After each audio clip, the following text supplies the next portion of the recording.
Daydream muna tayo sa isang future kung saan ang mga dambuhalang barko ng langis mula Middle East papuntang China ay hindi na lang sa kipot ng Malacca nakatitig bilang main road nila. Mapipilitan din silang lumingon sa silangan kung saan ang Pilipinas ay nakatayo bilang isa na namang higanteng gatekeeper bago makarampa ang mga kalakal sa West Philippine Sea at sa buong Asia. Sa puntong ito ng kasaysayan, ang tanong sa world trade ay hindi na lang tungkol sa sino ang boss sa Malacca, kundi lumalawak sa mas malalim na chika. Sino ang may hawak ng susunod na kanto pagkatapos ng Malacca? Sa pananaw ng behavioral economics, itong pagbabago sa mapa ay nagdadala ng malaking plot twist sa mga diskarte ng bawat bansa. Kung magtagumpay ang Washington na gawing bagong strategic link ang Pilipinas sa pandaigdigang kalakalan, baka mag-glow up ang Manila. Mula sa pagiging bansang laging naipit sa gitna ng away ng Amerika at China, baka maging main character na tayo na nakatambay sa mismong kahera ng buong trade route sa Asia na may power na magdikta kung saan dadaloy ang yaman.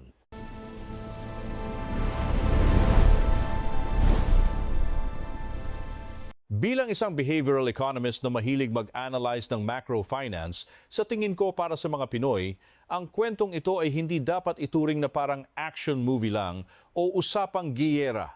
Isa itong malalim at komplikadong usapang pera na siguradong ramdam hanggang sa butas nating mga bulsa. Pinag-uusapan natin dito ang mga basic na kailangan sa buhay. Ang presyo ng gasolina sa kanto, ang bill sa kuryente na nakaka-high blood buwan-buwan, ang pagdami ng trabaho sa mga peer, ang pagbuhos ng investment sa ating mga kalsada, ang paglago ng industriya ng paggawa ng barko, ang mahal na insurance sa dagat, ang pagpapatibay ng ating mga supply chain, at higit sa lahat ang pagtaas ng bargaining power ng Manila sa world stage. Kapag ang isang bansa ay naging bida sa daloy ng kalakal, nag-iiba ang ugali ng mga investor. Mas game silang magpasok ng kapital kapalit ng security at kasiguraduhan sa kanilang mga negosyo. Para magets nyo ang lala ng sitwasyong ito, kailangan muna nating silipin ang state ng world trade ngayon.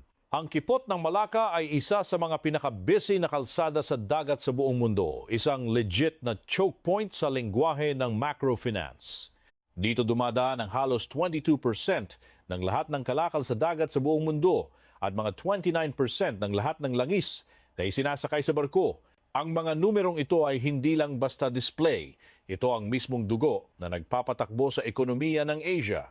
Sabi nga sa mga report ng Reuters, uhaw na uhaw ang ekonomiya ng China sa rutang ito. Tinatayang nasa 75% ng kanilang inaangkat na krudo ang kailangang dumaan sa masikip na eskinita ng Malacca. Sa madaling salita, isang aberya lang sa rutang ito, siguradong shocked hindi lang ang ekonomiya ng China, kundi ang buong mundo na magpapataas ng presyo ng bilihin kahit saang lupalop. Pero siyempre, appetizer pa lang ang Malacca sa isang napakahabang road trip na ito. Matapos rumampa ng mga dambuhalang barko sa Singapore, akala nyo ba ay tapos na ang show? Kailangan pa nilang mag-ala explorer pa north, baybay ng West Philippine Sea, at tumungo sa mga bansang feeling industrialized gaya ng Taiwan, Japan, South Korea at ang bidang China. Dito na papasok ang main character energy ng economic geography, ang presyo ng mga susunod na ruta. Sa parteng ito ng paglalayag, biglang nagkakaroon ng Pilipinas ng isang pambihirang halaga sa ekonomiya ng rehiyon na parang isang rare item. Ang ating bansang arkipelago ay maaaring hindi ang bouncer sa loob mismo ng Malacca. Pero tayo naman ang nakaharang sa mga main routes sa West Philippine Sea, sa tapat ng Luzon at sa mga strategic na daanan ng tubig na nagdurugtong sa Pacific Ocean at sa buong East Asia. Ang pwestong ito ay nagbibigay sa Pilipinas ng isang natural na monopolyo pagdating sa lokasyon na hindi basta-basta matitibag. Kung gagamit tayo ng mga fancy na analohiya mula sa systems theory na paborito ng mga feeling henyo sa macrofinance, maaari nating sabihin ito, kung ang kipot ng Malacca ang itinuturing na leeg ng bote o bottleneck ng crudo patungo sa China, ang Pilipinas naman ang maaaring maging gripo o valve sa susunod na kanto.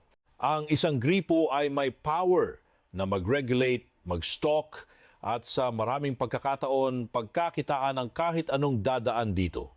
Ito ang main dahilan kung bakit ang gobyerno ng China ay hindi lang basta nababahala sa posibilidad na mabara ang Malacca.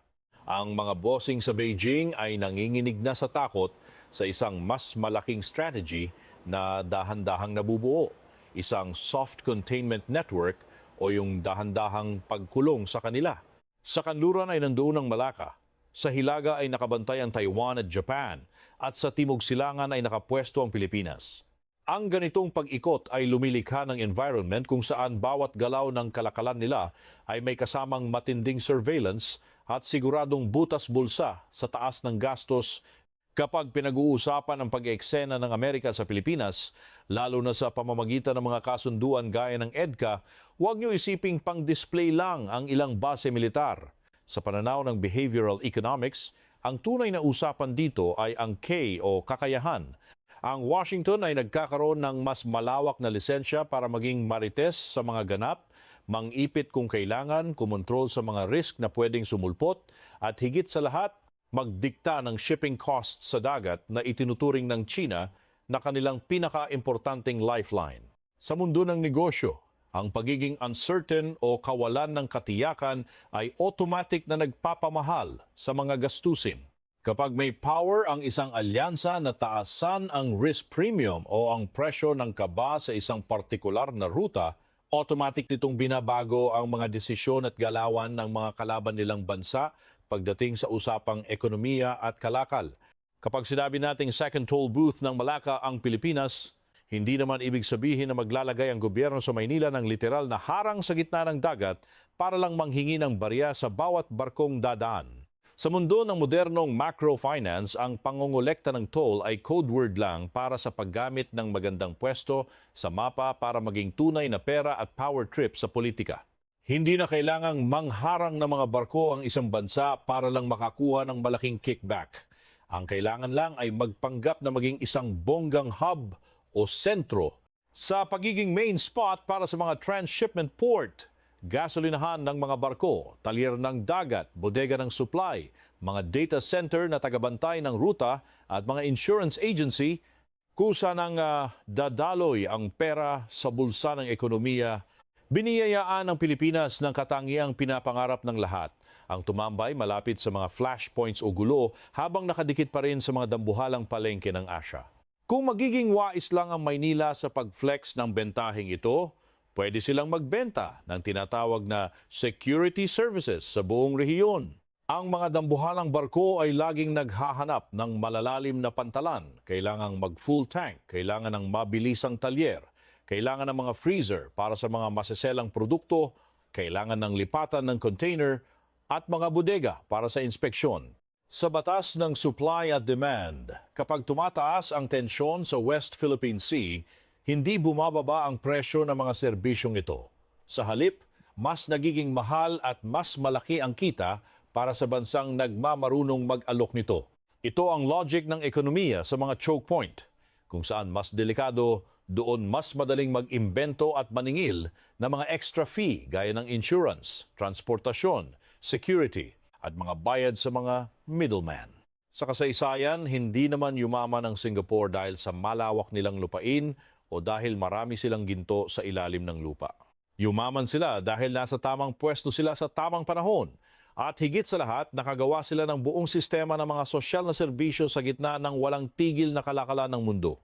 Para sa Pilipinas, kung gusto talagang kumita, hindi sapat na ipagsigawan lang sa mundo na maganda ang pwesto namin.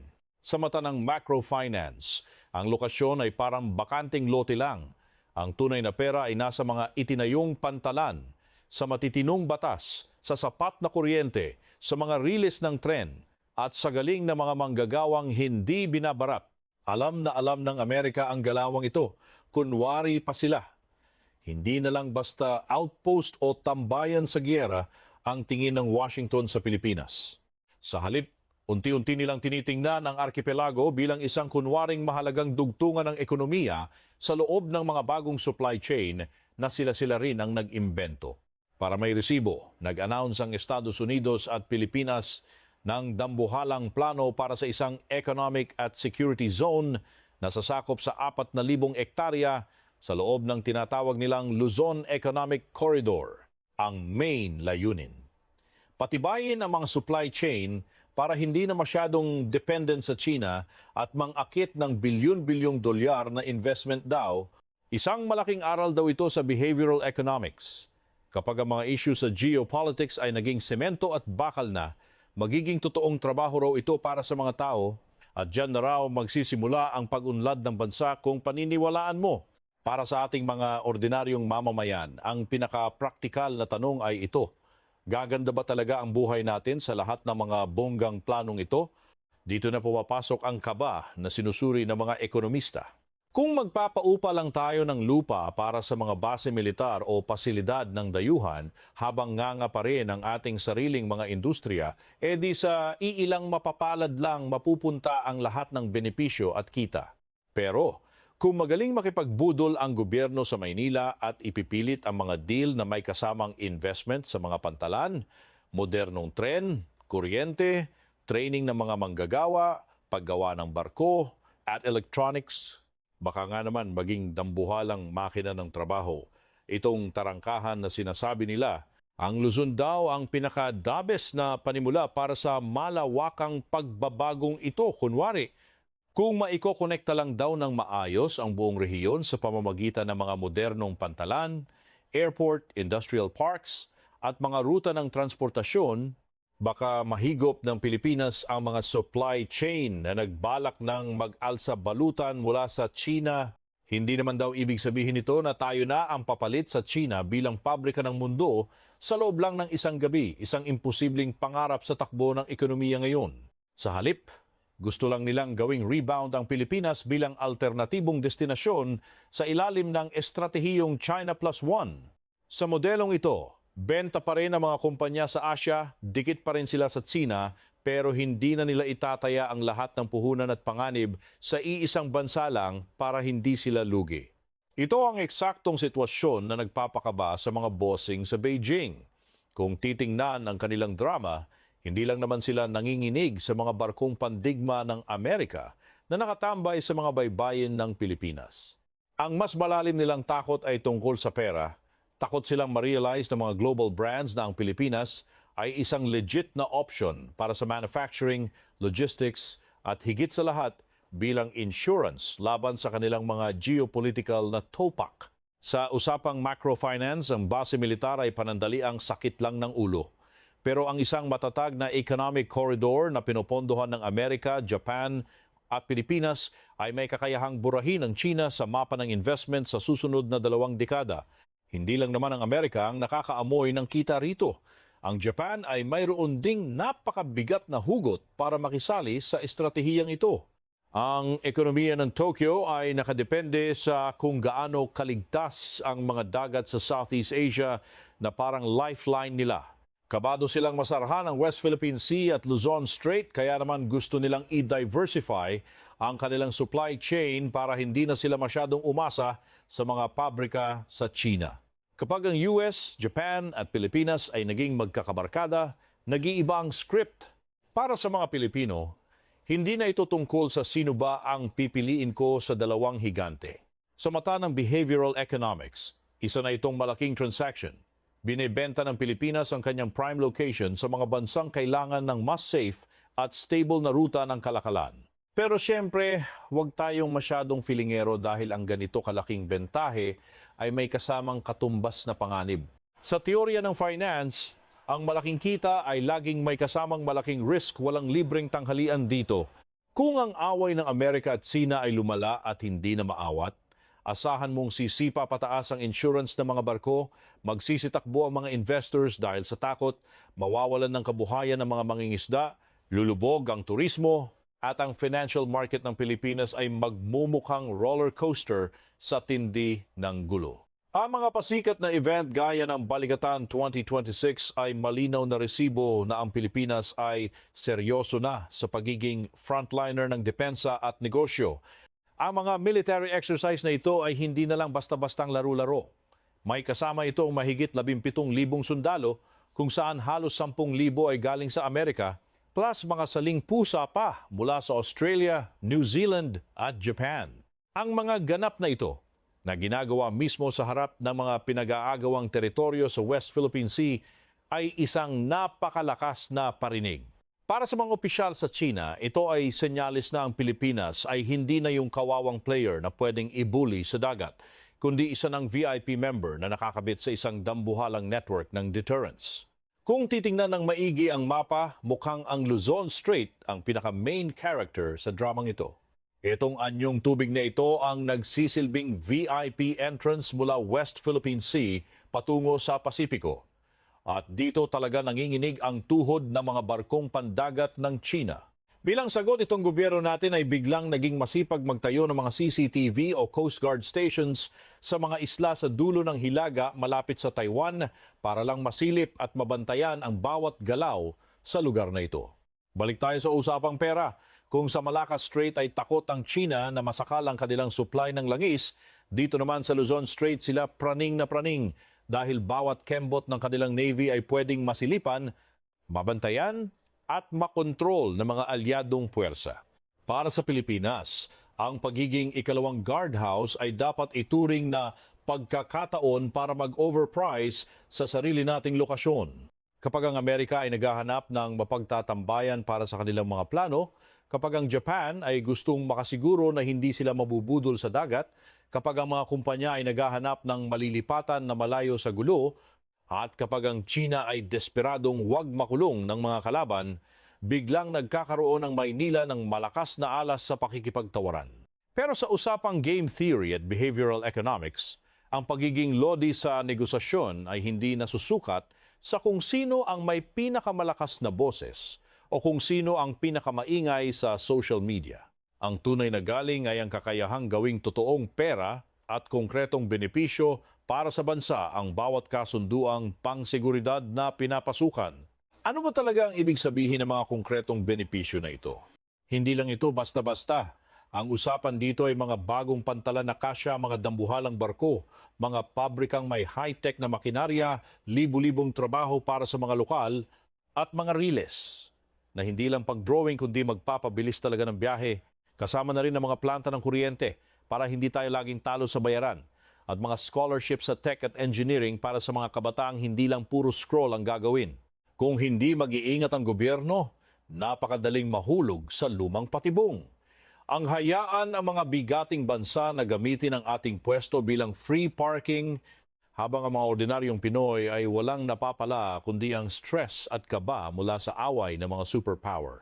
Bilang isang ekonomista, malinaw ang aking hugot. Hindi kailangan ng Pilipinas na maging isang libreng outpost o unpaid guard para sa kahit sinong dayuhan. Ang tunay na kailangan ay mag-upgrade mula sa pagiging hamak na bantay tungo sa pagiging kasosyo sa isang malakihang kontrata ng pag-unlad. Ang patakaran dapat ay parang sa negosyo. Kung sino ang gustong makinabang sa strategic location ng Pilipinas, kailangang magpakita ng resibo, hindi puro pangako, kundi totoong investment, totoong technology transfer, at pagtatayo ng mga infrastrukturang tatagal ng maraming dekada at mapapakinabangan ng mga susunod na henerasyon ng mga Pilipino. Linawin muna natin ang isang mahalagang punto sa macrofinance para sa mga hindi nakakagets. Kapag sinasabing nangangamba o nanginginig ang China, hindi ito dahil feeling nila ay may kakayahan ng Pilipinas na i-lockdown ng buong karagatan sa loob lang ng isang araw. Asa pa tayo, hindi iyon makatotohanan. Ang tunay na kinatatakutan ng mga bossing sa Beijing ay ang dahan-dahang pag-akyat ng tinatawag na strategic costs o yung mga gastusing pampasakit ng ulo sa estratehiya. Sa mundo ng negosyo, kapag ang isang ruta ng kalakalan ay mas mahigpit na binabantayan, kapag puro military drill ang ganap sa paligid nito, at kapag dumadami ang mga base militar at mga bansang nagkakampihan laban sa kanila, ang rutang iyon ay hindi na magiging kasing mura at kasing dali gamitin gaya ng dati. Hindi mo naman kailangang harangan ng pisikal ang kalakalan para lang mapilay ang isang ekonomiya. Sapat na ang pagtaas ng mga singil sa insurance, ang pagiging hindi tiyak ng arrival ng mga cargo, at ang pangangailangan ng mga negosyo na isama sa kanilang budget ang mga ekstra na panganib para makabuo ng isang invisible tax o hindi nakikitang buwis na unti-unting lulunod sa ekonomiya ng isang bansa. Ito ang eksaktong resibo ng ikalawang bayad sa Malacca o Second Malacca Fee. Isa itong bayad para sa kaba o risk premium sa terminolohiya ng mga feeling experts sa pananalapi. At ang Pilipinas ay may talentong pumwesto sa mismong gitna para pagkakitaan ang bayad na iyon. Paano ba ang galawan ito sa totoong buhay? Kung ang buong rehiyon ay mananatiling chill at payapa, kikita ang Pilipinas sa pamamagitan ng pag-aayos ng sektor ng logistics, pagpapalaki ng mga pantalan at pag-flex sa mga dayuhang investor. Sa kabilang banda, kung tumaas ang tensyon at panganib sa rehiyon, nagkakaroon naman ang Pilipinas ng main character energy sa pakikipag-bargain pagdating sa seguridad at depensa. Kung magdesisyon ang mga global companies na i-ghost ang China at ilabas ang kanilang mga supply chain, ang Pilipinas ang isa sa mga pangunahing nakaabang para sumalo sa mga ililipat na pabrika at industriya. Ngunit muli, babala ng behavioral economics kung sablay ang diskarte at puro maling desisyon ang gagawin ng mga lider, ang bansang ito rin ang unang makakatikim ng pinakamalutong na sampal ng anumang krisis. Kaya naman para sa mga Pinoy na mahilig mag-overthink, ang pinakamalaking katanungan na dapat pag-isipan ay hindi ginagamit ba ng Amerika ang Pilipinas para i-gatekeep ang pag-angat ng China. Ang tunay at mas malalim na tanong ay ito. May sapat ba tayong talino at diskarte bilang isang bansa para gamitin din ng Amerika, gatasan ang yaman ng Japan, sakyan ang takot ng China, at gawing konkretong pambansang pakinabang ang lahat ng ito? Dahil sa masalimuot na laro ng geopolitics at macrofinance, ang isang maliit na bansa ay hindi naman nakatadhana na maging hamak na pawn o panggulo lang sa chessboard. Kung ang isang bansa ay marunong mag-compute ng mga insentibo at panganib, ang isang simpleng pyesa sa chess ay pwedeng maging mismong mga square sa board na kailangang apakan at bayaran ng lahat ng naglalarong superpower. Tingnan nyo tong Singapore, di ba? Yumaman sila sa Malacca kasi yung mga lodi nilang leaders doon, hindi lang basta tumunganga sa tabing dagat habang nagbibilang ng dadaan na barko. Ginamit nila ang utak at lokasyon para gumawa ng mga world-class na ports, nag-flex ng matinding financial sector, at nagpatupad ng batas na hindi drawing, may kasama pang insurance, at serbisyong hindi pwede na yan. Higit sa lahat, nag-ipon sila ng clout at tiwala sa buong mundo. Kung gusto ng Pilipinas maging Malacca 2.0, hindi sapat yung tumititig lang tayo sa mapa at nagmamalaki na strategic daw tayo. Sa lengguwahe ng mga seryosong tao, kailangan natin ng pambansang kapasidad. Ibig sabihin, kailangan ng general cleaning sa sistema, bawasan ang korupsyong paborito ng mga buwaya, ayusin ang kuryente para hindi laging dark mode ang mga factory, palakihin ang mga port at ayusin ang mga kalsadang parang moon crater, pabilisin ang usad-pagong na burokrasya at itaas ang level ng edukasyon para sa mga manggagawa, hindi yung puro diploma lang. Ang main goal ng lahat ng tong pagpapakitang gilas ay para mauto-este, makumbinsi ang mga big-time investors na magtiwala sa atin. Dapat maniwala sila na ang pagtapon ng bilyon-bilyong dolyar dito ay hindi lang safe sa mga gulo-gulo sa West Philippine Sea, kundi talagang tutubo at hindi lang basta thank you. Kapag nagkataon na nagawa natin, tunang tama. Milagro, hindi na lang tayo basta bansang watak-watak na nakasabit sa gilid ng dagat. Magiging powerhouse tayo na humahakot ng datong dahil wala namang choice ang mundo kundi dumaan at makipag-deal sa atin.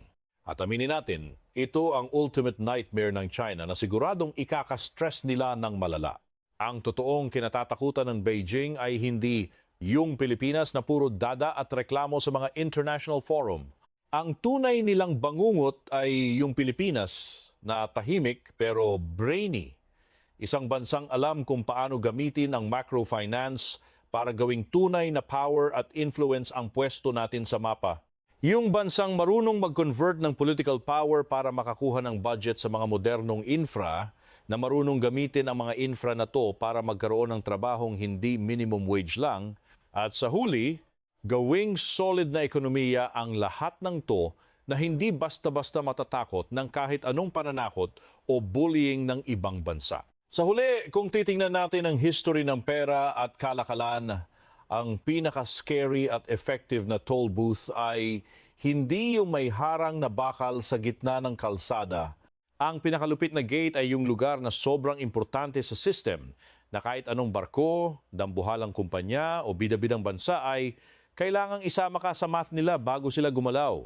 Kung ang Malacca Strait ang lieg ng bote na sumasakal sa energy supply ng China, ang Pilipinas ang may potential na maging cashier o payment machine na nakabangis agad pagkalabas nila sa lieg na yun. Nakatira tayo ngayon sa isang pandaigdigang ekonomiya kung saan ang bawat minutong pagong na paggalaw ng mga kargamento, ang bawat dagdag na dolyar na pambayad sa insurance, at ang bawat pag-iwas ng barko sa gulo ay katumbas ng bilyon-bilyong halaga sa macrofinance. Sa ganitong klase ng mundo, hindi na kailangang mag-eskandalo o mag-ingay ng gobyerno sa Maynila para lang ipaalala sa lahat na kunwari ay mahalaga sila. Ayon sa mga batas ng behavioral economics na baka hindi naman binabasa ng iba riyan, ang kailangan lang gawin ng Pilipinas ay tumayo ng maayos sa tamang pwesto, huwag mapagod sa pagtatayo ng mga pambansang kapasidad at infrastrukturang hindi agad nasisira at higit sa lahat, magkaroon ng sapat na utak at kapal ng mukha na iabot ang tamang resibo o maningil sa tamang oras. Yan ang totoong laro ng kapangyarihan sa modernong panahon, hindi puro porma. Para ibuod ang ating napakalalim na pagsusuri mula sa pananaw ng macrofinance, ang pagiging ikalawang Malacca ng Pilipinas ay hindi lang basta swerte sa kalikasan. Isa itong kombinasyon ng heograpiya at ng bihirang pagkakataon na nabasa natin ng tama ang mga pandaigdigang insentibo. Ang geopolitics ay hindi lang tungkol sa paramihan ng baril at pasikatan ng barkong pandigma. Tungkol ito sa kung paano kumaripas ng takbo ang pera at kalakalan kapag may amoy ng gulo. Kung ang Pilipinas ay milagrong makakapagbigay ng isang matatag at mapagkakatiwalaang kapaligiran sa gitna ng gulo, automatic nitong hihigupin ang value mula sa mga lugar na itinuturing na delikado. Ito ang dahilan kung bakit ang paggawa ng mga malalalim na daungan at kuryenteng hindi laging nawawala ay hindi lang panglokal na issue. Strategic weapons ang mga yan para magmukhang mamahalin ang bansa sa pandaigdigang merkado. Ang pagbabago ng ugali ng mga bansa at mga dambuhalang kumpanya ang pinakamalaking resibo sa teoryang ito. Bakit nga ba nagtatapon ng bilyon-bilyong dolyar ang Amerika at Japan sa Luzon Economic Corridor? Akala nyo ba dahil sa sobrang bait nila, hindi ito charity work? Ginagawa nila ito dahil sa opportunity cost at risk mitigation, mga salitang pangmatalino para sa pag-iwas sa lugi. Mas mura para sa kanila ang mag-invest ngayon sa pagpapalakas ng ekonomiya at mga tulay ng Pilipinas kaysa umiyak sa bilyon-bilyong talo kung sakaling tuluyang sakalin ng isang kalabang bansa ang mga ruta sa West Philippine Sea. At ma-traffic ang kanilang mga supply chain. Sa paggawa ng malakas na sentro ng kalakalan dito, gumagawa lang sila ng financial buffer o panangga sa bulsa laban sa anumang sapakan sa rehiyon. Pero syempre, ang pinakamalaking hadlang sa pag-abot ng ganitong level ng yaman ay galing din sa loob mismo ng ating bakuran. Ang talamak na korupsyon, ang pagong na sistema ng gobyerno o red tape at ang mga patakarang pabago-bago gaya ng mood swing ay nagpapataas ng transaction costs para sa mga gustong magnegosyo. Sa pananaw ng isang behavioral economist, kapag nakita ng mga investor na ang mahal ng bayad dahil sa kawalan ng husay ng gobyerno, mas pipiliin nilang itapon ang pera nila sa Vietnam o Indonesia kahit pa mas maganda ang pwesto ng Pilipinas sa mapa. Kaya naman, ang good governance ay hindi lang pang-post sa social media para magmukhang banal. Isa itong napakahalagang diskarte sa ekonomiya para hindi lang maging drawing ang potensyal ng ating heograpiya.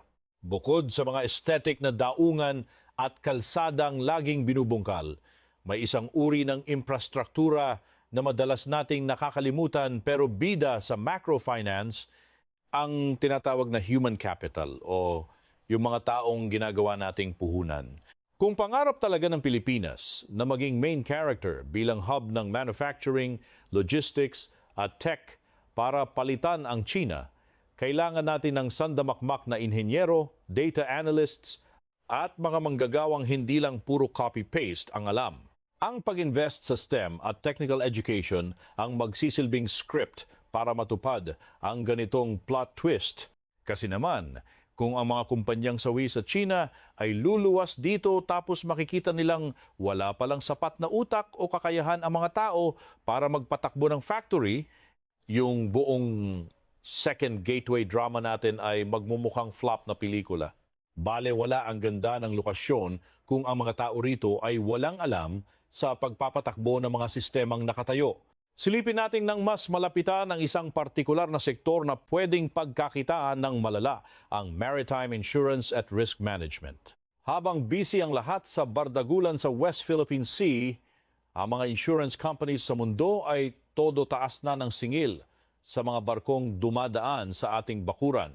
Kung ang Pilipinas, sa tulong ng kanyang mga besye na aliado, ay makakagawa ng isang safe na corridor at mag-aalok ng sariling insurance at risk management services, baka sakaling tayo naman ang makakuha ng malaking slice sa industriyang ito. Perfect na example ito ng pagkakaperahan mula sa geopolitics. Hindi ka lang nagbebenta ng produkto, nagbebenta ka ng peace of mind sa mga kumpanyang takot na mawalan ng bilyon-bilyong dolyar na kargamento sa gitna ng dagat.